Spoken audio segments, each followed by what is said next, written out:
Chapter 15 Bertrand رسل اور خدا 20ویں صدی کا دانا آدمی، عقائد اور اقدار۔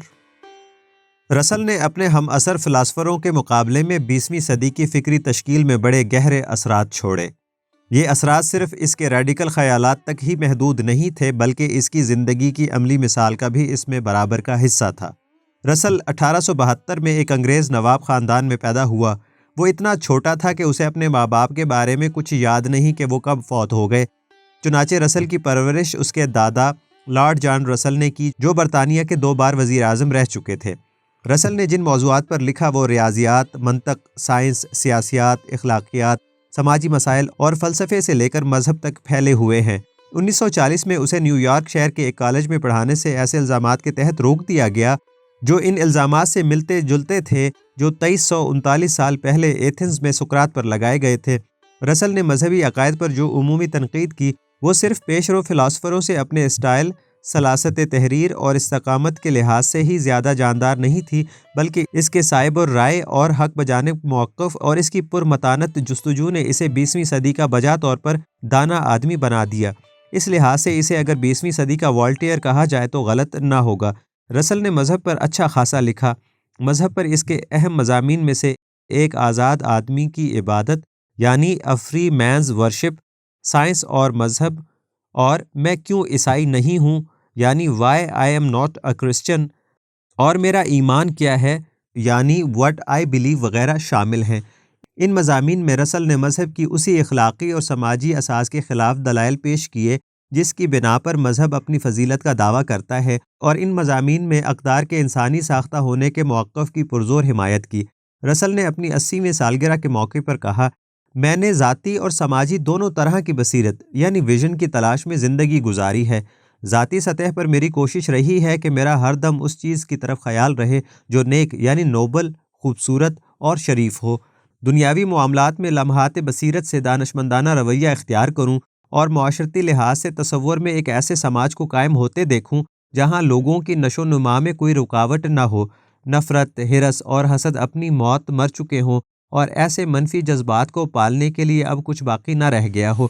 یہ وہ چیزیں ہیں جن پر میرا ایمان ہے، اور اس دنیا کی تمام دہشت انگیزی کے باوجود میں اپنے ایمان سے ہلا نہیں ہوں۔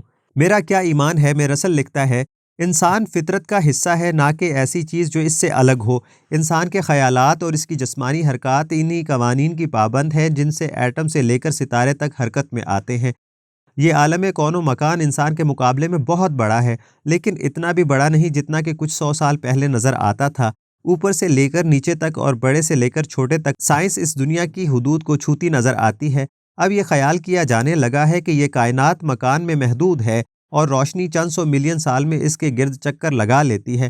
مادہ الیکٹران اور پروٹون پر مشتمل ہے جن کا سائز محدود ہے اور جن کی تعداد اس دنیا میں محدود ہے، اور ان کے اندر ہونے والی تبدیلیوں کو ظاہری طور پر چند عمومی اصولوں میں مرتب کیا جا سکتا ہے جو اس کا ماضی اور مستقبل متعین کر سکتے ہیں، اور تاریخ کے چھوٹے سے چھوٹے حصے کو معلوم کیا جا سکتا ہے۔ گویا لگتا ہے کہ فزیکل سائنس ایک ایسے مرحلے پر پہنچ رہی ہے جہاں یہ مکمل ہو جائے گی، لہٰذا اس میں کوئی دلچسپی نہیں رہے گی کیونکہ الیکٹران اور پروٹون کے قوانین کو پا لینے کے بعد باقی صرف جغرافیہ ہی رہ جاتا ہے۔ گویا جلد کائنات پر انسان کا سفر یوں اختتام پذیر ہوگا جیسے ایک بہت ہی اونچے پہاڑ کو سر کیا جائے اور اس کی چوٹی پر سوائے ایک ایسی دھند سے گھرے ریسٹورنٹ کے سوا کچھ نہ ملے جہاں ادرک کی بیر ملتی ہو اور وہ باقی ماندہ دنیا کے ساتھ وائرلیس سسٹم سے جڑا ہوا ہو۔ یہ ہے وہ مادی دنیا جس کا انسان حصہ ہے۔ اس کا جسم دوسرے مادے کی طرح الیکٹران سے بنا ہوتا ہے، لیکن یہاں پر کچھ لوگ ایسے ہیں جن کا کہنا ہے کہ انسانی عضویات کو کم تر کر کے طبیعیات یعنی فزکس کی سطح پر لا کر نہیں دیکھا جا سکتا، لیکن ان کے دلائل معقول نظر نہیں آتے اور بڑی محتاط زیرک فہمی کے باوجود یہ فرض کرنا پڑتا ہے کہ یہ لوگ غلطی پر ہیں جنہیں ہم خیالات کہتے ہیں۔ وہ دماغ کے اندر بنے ہوئے انتہائی منظم رستوں پر یوں ہی انحصار کرتے ہیں جیسے سفر شاہراہوں اور ریلوے نظام پر منحصر ہوتا ہے، اور سوچنے کے عمل میں جو توانائی استعمال ہوتی ہے وہ بھی کیمیائی عمل کی پیداوار ہوتی ہے۔ مثال کے طور پر آیوڈین کی کمی ایک سمجھدار انسان کو احمق بنا سکتی ہے، اور دماغ کی ساری کرشمہ سازی لازمی طور پر مادی ساخت کی مرہون منت ہے۔ اگر ایسا ہے تو ہم یہ فرض نہیں کر سکتے کہ کوئی اکیلا الیکٹران اور پروٹون سوچ سکتا ہے، پھر ہمیں یہ بھی توقع کرنی پڑے گی کہ کوئی اکیلا فرد فٹ بال میچ کھیل سکتا ہے۔ ہم یہ بھی فرض نہیں کر سکتے کہ کسی فرد کی سوچ اس کی جسمانی موت کے بعد بھی جاری رہ سکتی ہے، کیونکہ دماغ کی تنظیم تباہ ہو چکی ہوتی ہے اور اس توانائی کا خاتمہ ہو چکا ہوتا ہے جو دماغی راستوں یعنی ٹریسز کا استفادہ کر کے سوچ پیدا کرتی ہے۔ خدا اور حیات جاوید کے تصور کو جن کی سائنس حمایت نہیں کرتی، ہمارے ہاں کے مذہب کے مرکزی اذہانی اعتقادات یعنی بنا سوچے سمجھے ڈوگماز ہیں، یہ بھی نہیں کہا جا سکتا کہ یہ کسی مذہبی عقیدے کا لازمی حصہ ہوتے ہیں، کیونکہ بدھ مت میں خدا اور حیات ابدی کا تصور دونوں نظر نہیں آتے، جبکہ ہم لوگ ان کے بغیر مذہب کا تصور بھی نہیں کر سکتے۔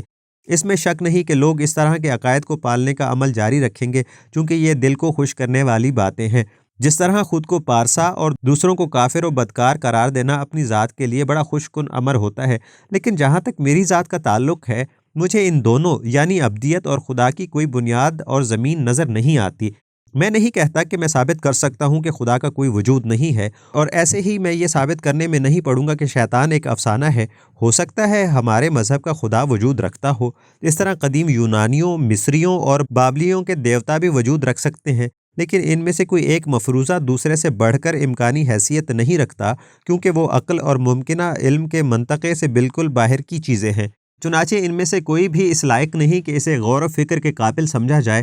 شخصیات اس روزمرہ دنیا کا حصہ ہوتے ہیں، سائنس جس سے متعلق ہوتی ہے اور وہ حالات جن میں ان کا وجود متعین ہوتا ہے قابل دریافت ہیں۔ پانی کا قطرہ ابدیت کا حامل نہیں ہوتا، وہ آکسیجن اور ہائیڈروجن میں محلول ہو سکتا ہے، اس لیے اگر پانی کے قطرے نے خود کو برقرار رکھنا ہوتا تو اس میں آبی پن کی ایسی صفت چاہیے تھی جو اس کے تحلیل ہونے کے بعد بھی قائم رہتی۔ صاف ظاہر ہے اس خیال کو ہمیں مشکوک نظر سے دیکھنا چاہیے۔ اس طرح ہم جانتے ہیں کہ ہمارا دماغ غیر فانی نہیں ہے اور زندہ جسم کی منظم توانائی موت کی حالت میں غیر متحرک ہو جاتی ہے، لہٰذا اب وہ کسی اجتماعی عمل روح پذیر کرنے کے لیے میسر نہیں رہتی۔ ساری شہادت ہمیں اس نتیجے پر پہنچاتی ہے کہ ہماری ذہنی حیات ہماری دماغی ساخت اور منظم جسمانی توانائی کے ساتھ بندھی ہوئی ہے، لہٰذا یہ فرض کرنا عین عقل مندانہ ہے کہ ذہنی حیات یعنی مینٹل لائف وہیں ختم ہو جاتی ہے جب جسمانی حیات کام کرنا بند کر دیتی ہے۔ مذکورہ نتیجے کے خلاف مختلف حلقوں کی طرف سے دلائل پیش کیے جا سکتے ہیں۔ علم نفسیات کی تحقیق کرنے والوں کے دعوے کے مطابق ان کے پاس ایسے سائنسی شواہد موجود ہیں اور طریقہ کار کے لحاظ سے وہ سائنسی طور پر صحیح بھی ہیں کہ ذہنی حیات جسمانی موت کے بعد بھی خود کو برقرار رکھتی ہے۔ گو اس پر مختلف آراء ہو سکتی ہیں، لیکن میرے نزدیک علم فزیالوجی کے مقابلے میں علم النفسیات کی دلیل کمزور ہے، لیکن میں یہ تسلیم کرتا ہوں کہ ہو سکتا ہے کسی بھی لمحے ان کی دلیل اتنی مضبوط ہو جائے کہ ایسی صورت میں ذہنی حیات کی بقا پر یقین نہ کرنا غیر سائنسی ہو جائے۔ جہاں تک موت کے بعد جسمانی طور پر پھر سے زندہ ہو جانے کا سوال ہے، وہ ایک الگ موضوع ہے۔ اس کا شاید مطلب جسمانی موت کو ملتوی کرنا ہوتا ہے۔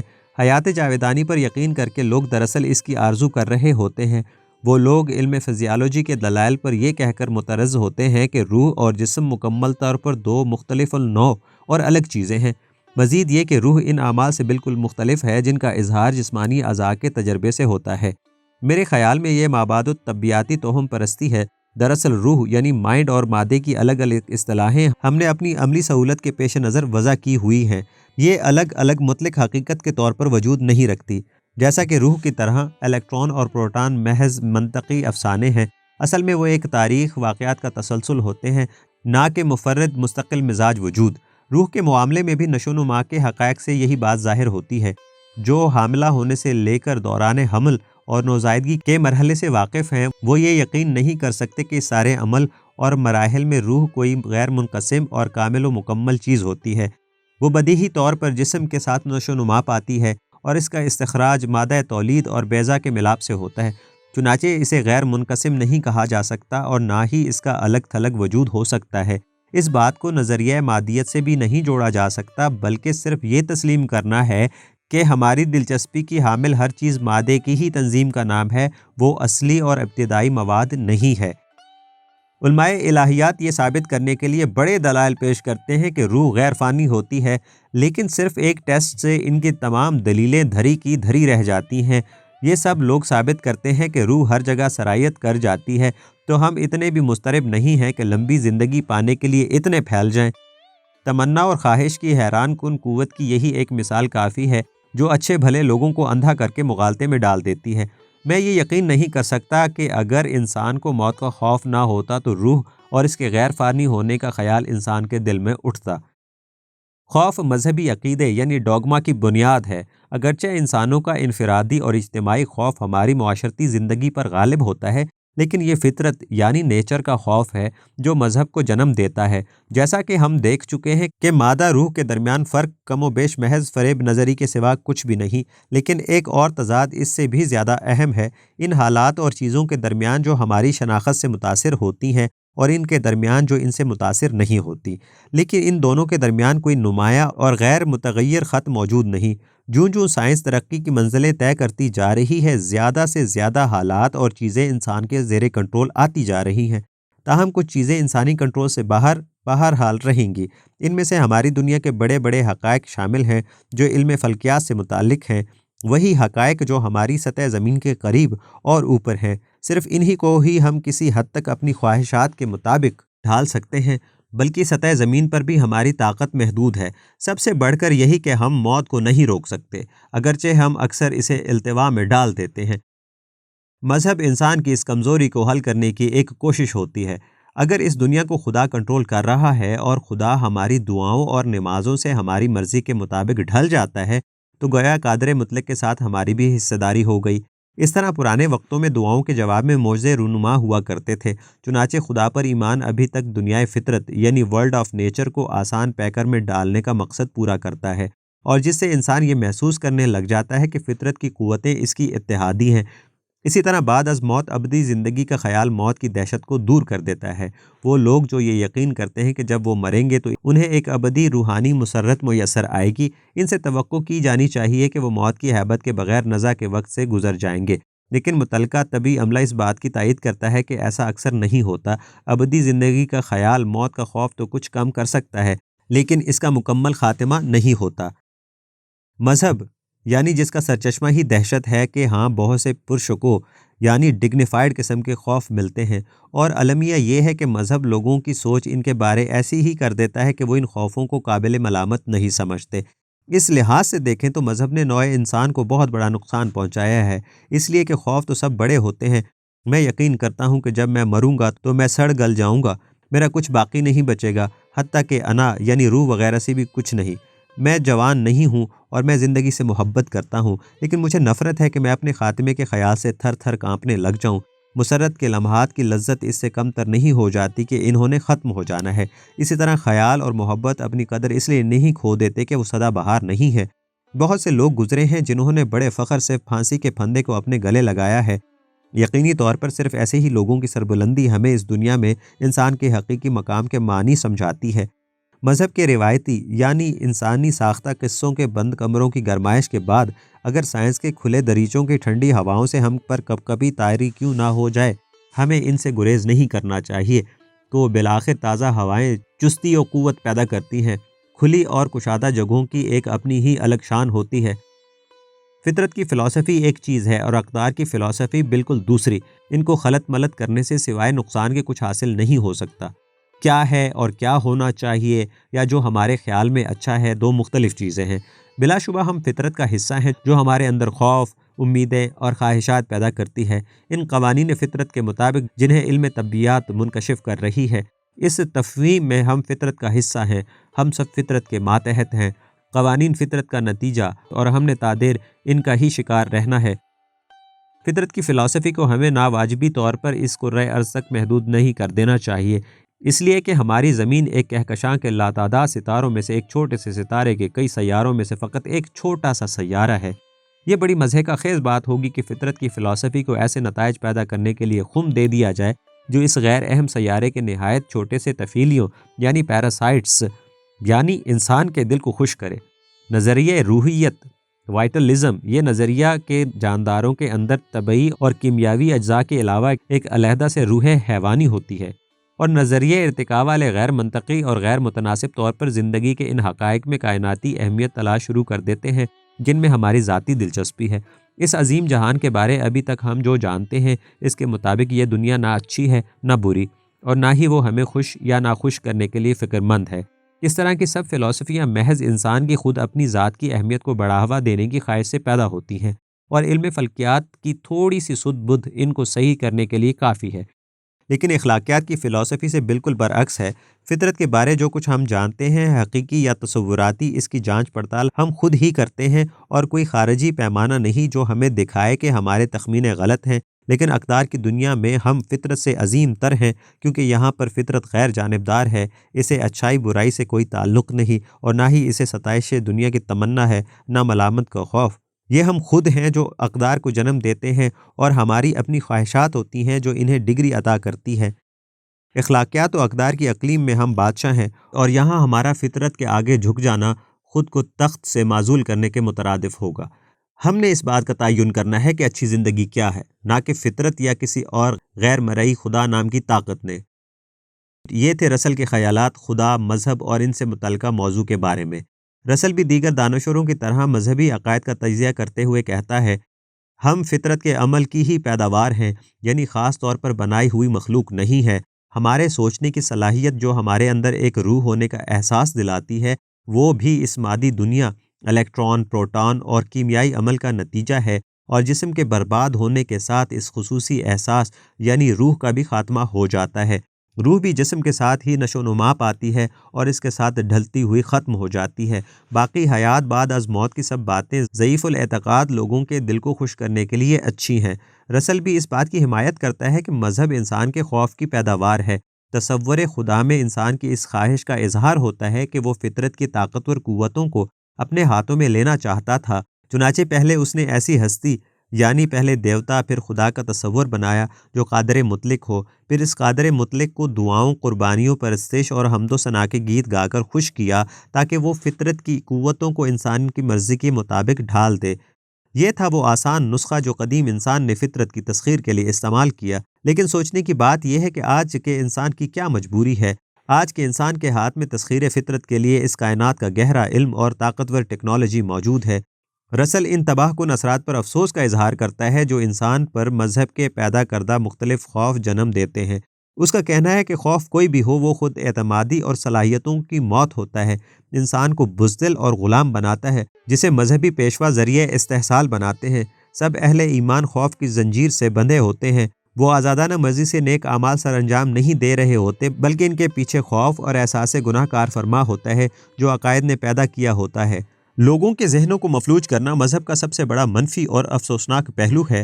مذہب جہاں لوگوں کو پرمسرت ابدی زندگی کا تصور دے کر انہیں خوش کرتا ہے، وہاں ان کی زندگی میں احساس گناہ بھی پیدا کر دیتا ہے۔ لیکن خدا کو منانے کے بھی بڑے آسان نسخے وضع کر دیے جاتے ہیں تاکہ لوگ گھٹ کر ہی نہ مر جائیں۔ مثلاً سونے سے پہلے فلاں مقدس الفاظ 3 بار پڑھ لینے سے دن بھر کا سارا احساس گناہ ثواب کے ڈھیر کے نیچے دفن ہو جاتا ہے۔ پھر رسل کہتا ہے کہ انسان کو چاہیے کہ وہ اپنی ذات کو روشنی کے لاکھوں سال پر پھیلی ہوئی اس وسیع کائنات کے تناظر میں رکھ کر دیکھے، تب کائنات اس کو یہ کہتی ہوئی دکھائی دے گی، اے انسان، اس لامحدود دنیا میں ایک تو کیا ہے؟ نہ کہ آسمان کے صحرائے عظیم میں پڑے ایک ذرے سے بھی کم تر حیثیت کی زمین پر بیٹھے ہم اس جہان کے بارے میں اپنے من مرضی کی تعبیریں بناتے رہیں اور خود کو ضرورت سے زیادہ ہی خصوصی اور اشرف المخلوقات سمجھنے لگیں۔ اور آخر میں رسل اخلاقیات اور اقدار کے سوال پر کہتا ہے کہ انسان کو ہی اس کا حق ہونا چاہیے کہ وہ کیوں کر اپنی زندگی کو پرمسرت بنا سکتے ہیں۔ زندگی کے لیے اچھا اور بہتر کیا ہے، اس کا فیصلہ انسان کے ہاتھ میں ہونا چاہیے۔ اخلاقیات اور اقدار کی تخلیق اور ان میں تغیر و تبدل کا اختیار صرف اور صرف انسان ہی کو حاصل ہونا چاہیے۔ اخلاقیات اور اقدار کو مقدس قرار دینا معاشروں کو جامد کرنا ہوگا، انسان کی ترقی اور اس کی خوبصورت بننے کے عمل کو روکنا ہوگا۔ عقائد کا مسئلہ۔ رسل اپنی کتاب human society in ethics and politics کے باب نمبر 7 میں عقیدے یعنی فیتھ پر بحث کرتے ہوئے لکھتا ہے، ہم سب اپنی اپنی جگہ اپنے عقیدے کو صراط مستقیم اور دوسروں کے عقائد کو خطرناک سمجھتے ہیں، لیکن میں اس بات پر زور دینا چاہتا ہوں کہ سب عقائد ضرر رساں ہوتے ہیں۔ ہم ایمان کی تعریف یوں کر سکتے ہیں، کسی ایسی چیز پر مضبوط عقیدہ جس کے لیے کوئی شہادت میسر نہ ہو، کیونکہ جس بات کی شہادت موجود ہوتی ہے وہاں کوئی عقیدے اور ایمان کی بات نہیں کرتا۔ جیسے ہم یہ نہیں کہتے کہ میرا عقیدہ ہے کہ 2 اور 2 4 ہوتے ہیں، یا میرا ایمان ہے کہ زمین گول ہے۔ ثابت شدہ حقیقتوں کے لیے کسی ایمان اور عقیدے کی ضرورت نہیں ہوتی۔ ایمان کا سوال وہاں پیدا ہوتا ہے جہاں ہم ثبوت یعنی ایویڈنس کے متبادل جذبات کو استعمال کرتے ہیں۔ ثبوت کے بدلے جذبات کا استعمال لازمی طور پر انسانوں کے درمیان جھگڑے اور تنازعات کا باعث بنتا ہے۔ کیونکہ مختلف گروہ مختلف جذبات کو متبادل کے طور پر پیش کریں گے۔ عقیدہ کوئی بھی ہو، اس کا دفاع عقل سے تو ہو ہی نہیں سکتا، اس لیے اس کا دفاع پروپیگنڈے سے کیا جاتا ہے اور ضرورت پڑنے پر جنگ سے۔ اگر ایسی بات ہے جسے عقل سے ثابت نہیں کیا جا سکتا، لیکن آپ کے خیال میں لوگوں کا اس پر ایمان ضرور ہونا چاہیے، تو پھر اس سے کوئی فرق نہیں پڑتا کہ وہ بات ہے کیا۔ جہاں آپ حکومت کو کنٹرول کر رہے ہوں گے، آپ اپنے بچوں کے کچے ذہنوں میں عقیدے کو ڈال رہے ہوں گے اور ان کتب کو جلا رہے ہوں گے یا ان پر پابندیاں لگا رہے ہوں گے جو مختلف رائے کی حامل ہوں گی۔ جہاں آپ کا حکومت پر کنٹرول نہ ہوگا لیکن آپ کافی طاقت مجتمع کرنے کی صلاحیت رکھ سکتے ہوں گے، تو آپ فتح کے خیال سے مسلح جد و جہد کا آغاز کریں گے۔ جہاں کہیں بھی کوئی عقیدہ زیادہ طاقت پکڑے گا، وہاں ایسا ہونا لازمی امر ہے، ورنہ آپ کو ہمیشہ کے لیے حقیر سی اقلیت کے طور پر ہی مطمئن رہنا ہوگا۔ آگے چل کر رسل اسی مضمون میں اس بات کی سختی سے تردید کرتا ہے کہ مذہب امن اور سلامتی کے پیامبر ہوتے ہیں۔ مذہبی حکومتیں لازمی طور پر جنگ باز ہوتی ہیں اور وہ اپنے پیروکاروں میں تشدد پسندی یعنی ملیٹنسی کو فروغ دیتی ہیں۔ رسل دلائل پیش کرتا ہے کہ اس میں بھی کوئی سچائی نہیں ہے کہ مذہب معاشرے میں باہمی ربط پیدا کرنے کے لیے مفید ثابت ہو سکتا ہے۔ رسل کے خیال میں تاریخ میں کوئی ایسی مثال نہیں جب کسی جہاد یعنی مقدس جنگ نے انسانیت کے لیے کوئی مثبت کردار ادا کیا ہو۔ رسل کے اپنے الفاظ میں، جنگ میں جو چیز کسی مسلک یعنی کریڈ کو مؤثر بناتی ہے وہ اس کا منفی پہلو ہے، یعنی ان کے خلاف نفرت جو اس عقیدے کو نہیں مانتے، اس نفرت کے پیدا کیے بغیر مذہب لڑائی میں کوئی کردار ادا نہیں کر سکتا۔ کفار ہر مذہب کے نزدیک دوسرے مذاہب والے کافر ہوتے ہیں۔ کفار کے خلاف نفرت ہی ہوتی ہے جسے نمایاں کیا جاتا ہے۔ جب دو عقائد ایک دوسرے سے ٹکراتے ہیں تو وہ اپنے بدترین پہلوؤں کو اجاگر کرتے ہیں۔ رسل کے مذکورہ خیال کی تصدیق کے لیے ایک مضمون سے ایک اقتباس پیش خدمت ہے جو میجر محمد سعید ٹوانا نے لکھا، جو ستارہ جرت تھے، اور یہ مضمون جنگ اخبار کراچی میں 28 مارچ 1990 کو شائع ہوا۔ دل تھام کر دیکھیے کہ خدا کے نام پر جنگ میں نفرت کی کیسی کیسی ہولی رچائی جا سکتی ہے۔ خالد بن ولید جیسے کمانڈر دشمن کی افواج کو خون خواری اور دہشت کے پریشر کوکر میں نرم کر لیا کرتے تھے۔ جنگ دریا میں خالد بن ولید نے قسم کھائی تھی کہ اگر اللہ فتح دے تو دریا کے اوپر سے دشمن کا خون بہا کر دکھا دوں گا۔ انہوں نے 70,000 گردنیں مار کر یہ قسم پوری کی۔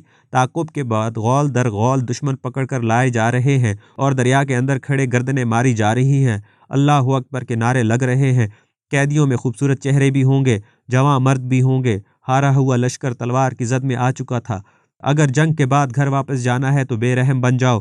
خالد بن ولید اس طرح جنگ لڑ کر بار بار گھر واپس آ جاتے تھے۔ رسل کے مطابق عقائد کو دوام بخشنے کے لیے ضروری ہے کہ محتاط طریقے سے اندھے پن یعنی بلائنڈنس کی پرورش کی جاتی رہے تاکہ تازہ ثبوت اور حقائق لوگوں کے ذہنوں تک نہ پہنچنے دیے جائیں۔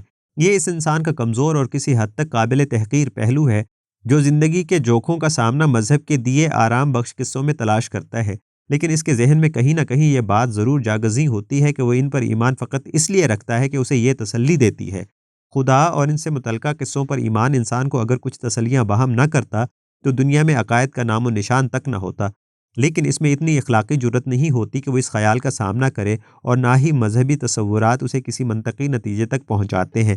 علاوہ ازیں چونکہ وہ اس بات سے بھی باخبر ہوتا ہے، خواہ دھندلا سا ہی کیوں نہ ہو، کہ اس کے خیالات مبنی بر حقیقت نہیں، لہٰذا وہ بھڑک اٹھتا ہے جب دوسرا اس کے خیالات سے اختلاف کرتا ہے۔